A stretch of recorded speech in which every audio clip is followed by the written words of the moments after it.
Andrew Cunanan killed his first victim on April 27, 1997, in a Minneapolis apartment. The old police wisdom that most murder victims are killed by someone they know rang true. Cunanan killed a man he'd once called his best friend. He used a hammer, beating Jeffrey Trail to death, and then rolling him up in a rug. It was the start of a murder spree that would claim the lives of 4 more victims across the United States. But the last victim, a famous designer in Miami, would shock the world and catapult Cunanan's name into infamy. For a man who wanted so badly to be seen as rich, famous, and important his whole life, this was a twisted, self-fulfilling prophecy. But Andrew Cunanan wouldn't be around long to enjoy it. Here's the story of a pathological liar, a master manipulator, and one of the largest manhunts in United States history. Part 1. Living the lie. There's no doubt that Cunanan was smart. He had a genius-level IQ and a photographic memory. It seems he used these assets to build fantasy lives for himself, impressing influential people with his wit, charm, and bravado. In the early 1990s, when Cunanan was just coming into his 20s, he was already gravitating away from work and toward a con-man lifestyle that depended on other people's money. Cunanan was born in California in 1969. His brother told interviewers in 1997, shortly after his murder spree ended, that Andrew memorized an encyclopedia at just 10 years old. The youngest of 4, he was the pride of Father Modesto Cunanan. Although he didn't come from wealth, he was the only child in the family to attend a private school. Most of the other students were wealthy, and Andrew would make up stories about his family to fit in.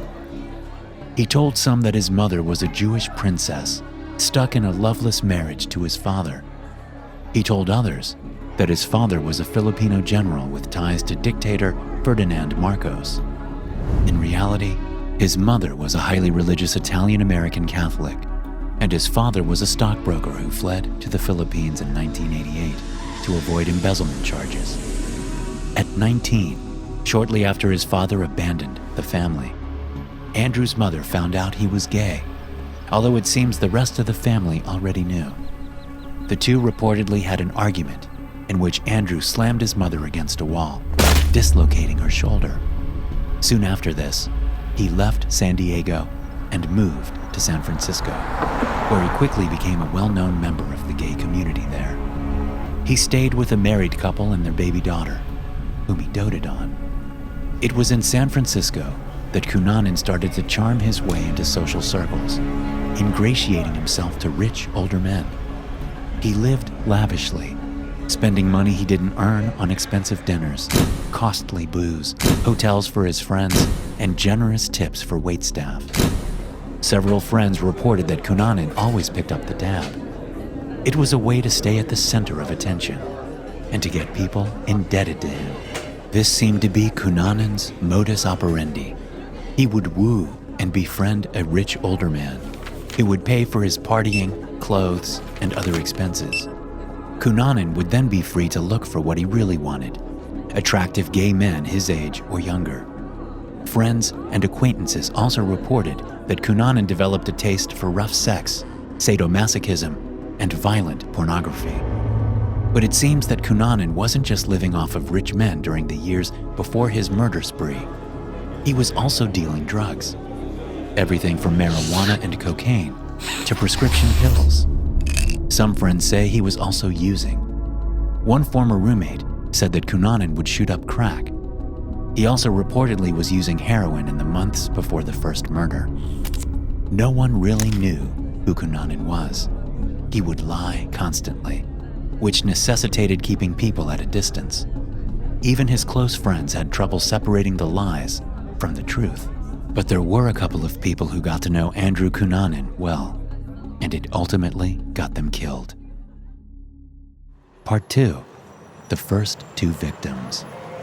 Andrew Cunanan spent most of his time in the early and mid-90s in San Diego and San Francisco.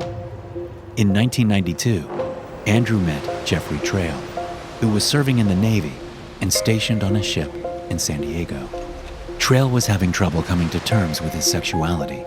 The Don't Ask, Don't Tell law wouldn't be passed until 1994, which made it against the rules for homosexuals to serve in the military at the time. So when Trail met Cunanan, he was in awe of the man's boisterous nature and apparent comfort with his homosexuality. The two became friends. According to those who knew the men, that's all they were. There was apparently no romantic or sexual element to their friendship. Cunanan would go on to call Trail his best friend and brother. Trail, the son of a mathematician, was conservative and kind.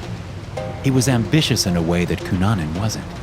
He actually wanted to work honestly and earn what he gained. After leaving the Navy in 1996, he joined a program to become a California Highway Patrol officer. But he quit abruptly and found a job as a district manager for a propane retailer in Minneapolis. It wasn't long after this that Andrew Cunanan murdered him with a hammer. But in order to talk about the murder of Jeff Trail, we need to talk about David Madsen, who also lived in Minneapolis. Madsen met Cunanan in 1995 when Andrew saw him sitting alone at a bar and sent him a drink. The two seemed to hit it off. Madsen had, by all accounts, a magnetic personality and a love for life that people were drawn to. It's clear that Cunanan wasn't immune to this. The two started dating, but David Madsen didn't live in California. His work as an architect took him all around the country, but he was based in Minneapolis. Still, the two dated long distance. Cunanan later told friends that Madsen was the love of his life. And while Madsen seemed willing to indulge Cunanan's behavior at first, it soon started to wear on the handsome and well-liked man. Madsen visited Cunanan in San Francisco often, allowing Andrew to put him up in lavish hotels. But Madsen didn't know where his boyfriend lived. He'd never been to his house. Cunanan changed his phone number often, telling Madsen it was because of his wealthy family's desire for secrecy. When out with friends, Cunanan would often involve Madsen in his fantastic lies, putting David in an awkward position. He wanted no involvement in Andrew's lies. In early 1996, Cunanan flew to Minneapolis for the first time to visit Madsen. But by July of that year, Madsen broke things off with Cunanan. The lies and deceit were too much. Cunanan wasn't ready to let the relationship go. When Jeff Trail moved to Minneapolis in late 1996, Cunanan used it as an excuse to go see Madsen. Neither Trail nor Madsen wanted Cunanan around, but they seemed unwilling to confront him about it. Trail would let Cunanan stay at his house when he was in town, and Madsen would agree to see his ex-boyfriend, even though he was moving on and dating other men. Cunanan would show up unannounced, barging into the men's lives. Trail told one friend that Cunanan was like family, that he just had to put up with him, even if he didn't want to. But eventually, things came to a head. One of Trail's friends later recalled that Trail and Cunanan had had a big fight, and Trail said he never wanted to see Andrew again. Around this time, Cunanan was telling people he was going to turn his life around. He was going to get a job, get clean, and stop spending other people's money. And this, Andrew said, was thanks to Madsen. Cunanan had been living in San Diego again at the time and was planning to move back to San Francisco. He had a farewell dinner with friends, but none of them knew he'd booked a one-way ticket to Minneapolis before his move. On April 25th, 1997, David Madsen picked up Cunanan at the Minneapolis airport. Friends of Madsen later said that he wasn't looking forward to the visit. Neither was Jeff Trail. Cunanan was apparently up to his old tricks at a dinner with Madsen's friends that night. He spouted lies to make himself sound rich and important, and he did the same when the two went and met Madsen's best friend for a drink. Cunanan, it's now assumed, spent that night at Madsen's apartment. The next night, Saturday, April 26th, he stayed at Jeff Trail's place while Trail was out of town. Sunday the 27th dawned. Although Trail didn't know it, he wouldn't live through the day. He returned home from his trip in the afternoon, but apparently didn't see Andrew. Trail told his boyfriend, whose birthday it was, that he had to go talk to Cunanan about something and that it wouldn't take long. Trail and his boyfriend, John Hackett, made plans to meet that night at a club. Trail left to meet Cunanan around 9 that night. He headed to Madsen's house, who was there with Cunanan. What exactly happened inside that apartment is unknown. Whether Cunanan was planning to kill Trail or whether it was a spur-of-the-moment crime is anyone's guess. A neighbor reported hearing yelling from the apartment, and then some kind of thumping, wall-shaking noise for 30 to 45 seconds. The only words the neighbor could make out of the yelling were, "Get the fuck out!" The next day, one of the building's residents reportedly saw Madsen and a man fitting Cunanan's description in the elevator. On Tuesday, another neighbor saw the two men walking Madsen's dog. Meanwhile, Trail's boyfriend, Hackett, was growing increasingly worried. Trail hadn't shown up at the club. He hadn't been to work or back to his apartment. Hackett called hospitals and jails, but he was hesitant to call Trail's parents because they didn't know that their son was gay.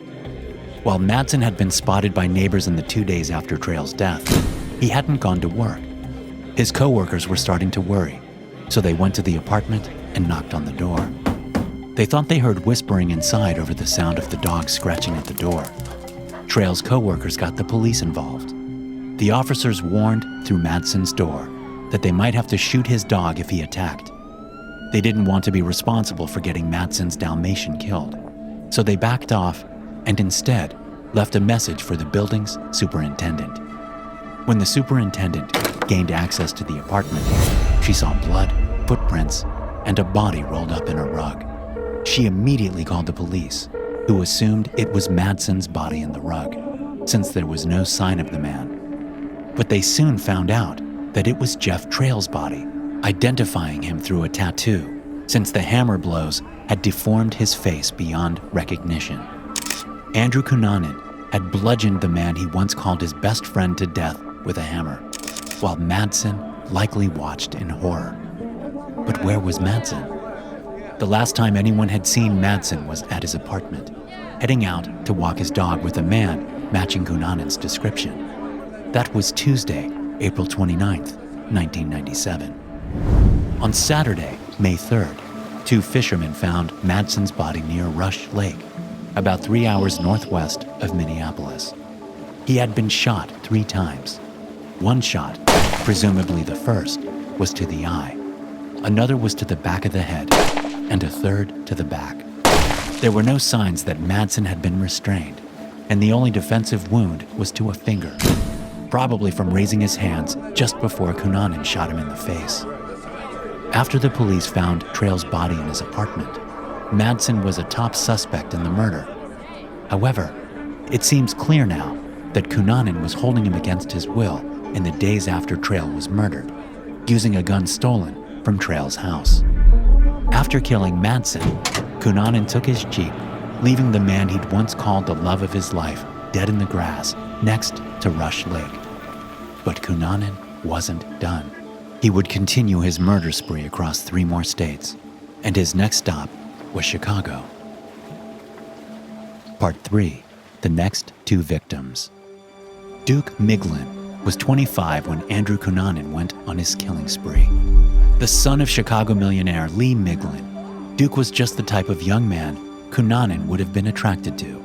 He was rich, handsome, and part of the social circles Cunanan had tried to squeeze himself into his whole life. According to at least one person who was close to him, Andrew Cunanan had mentioned going into business with Duke Miglin before he left California for Minneapolis. But it wasn't Duke who was brutally murdered by Cunanan in Chicago. It was his father, Lee, who was 72 at the time. Lee Miglin's wife, Marilyn, who had been out of town, arrived at their Gold Coast home on May 4th. Lee was supposed to pick her up at the airport, but he didn't show. And when she arrived home, she saw that a gate had been left open. The house was in disarray, and there was a gun in the bathroom. Marilyn Miglin called the police, who soon found her husband's body underneath a car in the separate garage across from the house. He'd been stabbed multiple times in the chest with a garden tool, and his throat had been slashed with a saw. His hands and feet were bound, and his face was covered with a taped-on bag in which there were 2 holes at the nostrils. A scene that becomes significant when we consider Cunanan's proclaimed love for S&M. In fact, one person who knew Cunanan said that he'd even described an S&M mask that only had holes for the nostrils. However, police found no evidence of sexual assault. What they did find was evidence that the suspect, who they didn't know was Cunanan at the time, had slept in Lee's bed, shaved at the sink, stolen over $10,000 in cash, and left a half-eaten sandwich out. He'd also stolen a Lexus from the garage. The gun that Lee Miglin saw was a replica, left on the bathroom counter for reasons only known to Cunanan. The Miglin family denies having any prior relationship with Cunanan. Duke Miglin said he'd never met the man and that he didn't have a secret homosexual life that he'd hidden from the family. Those who knew Lee Miglin said he wouldn't have been involved in anything shady. He was an everyman, a self-made millionaire who was also an active philanthropist. There was no sign of forced entry into the house, leading some to speculate that Lee Miglin let Cunanan in willingly. Given Cunanan's habit of ingratiating himself with older men, it's no surprise that rumors flew after Miglin's death. It's impossible to know what happened between the 2 men before the murder, but it's important to remember that Cunanan had the gun stolen from Trail, and he could have waited for Miglin to get home and used the gun to gain entry. The police connected Cunanan with Lee Miglin's brutal murder through Madsen's vehicle, which was parked illegally around the corner from the Miglin house. Cunanan, now in the stolen Lexus, headed east, spending a few days in New York City. But he soon realized he needed another car. His next unsuspecting victim was working at the Finn Point National Cemetery. William Reese, the caretaker for the New Jersey cemetery, didn't return home on time the evening of Friday, May 9th. Concerned, his wife drove to the cemetery, noticing a green Lexus there, but not her husband's red pickup truck. She found a door open and a radio on and called the police. 45-year-old William Reese had been shot in the head in the basement of the cemetery facility. The bullet was .40 caliber, the same as the gun Cunanan stole from Trail's apartment. It didn't take long for authorities to realize the 2 men had no previous connection. Cunanan had killed him for his truck. Authorities didn't know it yet, but Cunanan was on his way to Miami in the stolen truck, on his way to claim his last and most famous victim. Part 4. Killing Versace.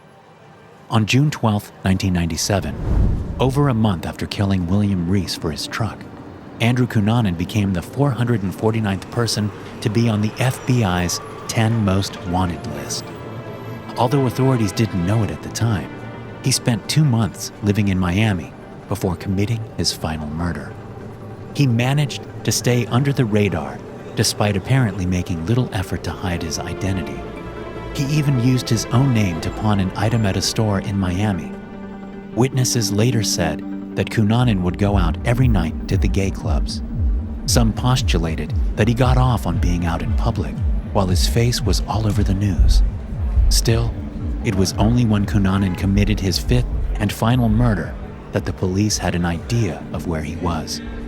Gianni Versace, a famous fashion designer who designed outfits for celebrities, went for a walk on the morning of July 15th. He came home from the walk and was heading up the steps of his Mediterranean-style mansion when Cunanan approached and shot him in the head twice at close range. Witnesses said the man walking down the street moments after the shots rang out matched Andrew Cunanan's description. He then went to a municipal parking lot to change clothes at the truck he'd stolen from Reese, now with pilfered South Carolina plates. But he didn't leave in the truck. Police soon searched it, finding the bloody clothes and a pawn ticket with Cunanan's name on it, among other things. It turned out that the pawn shop had submitted a ticket with Cunanan's name and thumbprint to the Miami police, as required by law. And this had happened a week before Versace was killed. Yet despite the nationwide manhunt, the Miami police overlooked the information. Versace's murder catapulted Cunanan to infamy. And while some friends say that Cunanan and Versace met once, there seemed to be little connection between the two. More likely, Cunanan decided to kill Versace because he was rich and famous, two things Cunanan had always wanted but never got. Gay communities in which Cunanan was well known went on edge after the Versace murder made national headlines. Some who knew Andrew went into hiding for fear that they would be next. One story postulated that Cunanan was HIV positive and killing for revenge. But just over a week after Versace's murder, those who went into hiding would breathe a sigh of relief with the news of Cunanan's death. On July 23, 1997, Andrew Cunanan killed himself. His body was found in a Miami houseboat 8 days after he killed Versace. The caretaker of the houseboat heard a gunshot and called the police. At this time, the massive manhunt, one of the largest in U.S. history, was in full swing. Given that the houseboat was near a hotel Cunanan had reportedly stayed at under an assumed name, the police thought it might be him. Authorities searched the house, finding that Cunanan had shot himself through the mouth with the same gun he'd used to kill Versace, Reese, and Madsen. He left no note. His autopsy revealed that Cunanan was HIV negative, which removed the dubious motive for the killings. It also left everyone wondering why he would do such a thing. Unfortunately, there is no satisfying answer. Whether he had a relationship with Lee Miglin, Duke Miglin, or Gianni Versace is still unclear. What is clear is that Andrew Cunanan was smart, egocentric, manipulative, cruel, and capable of brutal murder 5 times over. Thanks for watching. If you're new to Crimehub, be sure to subscribe for more mysterious and unbelievable true crime stories like this one.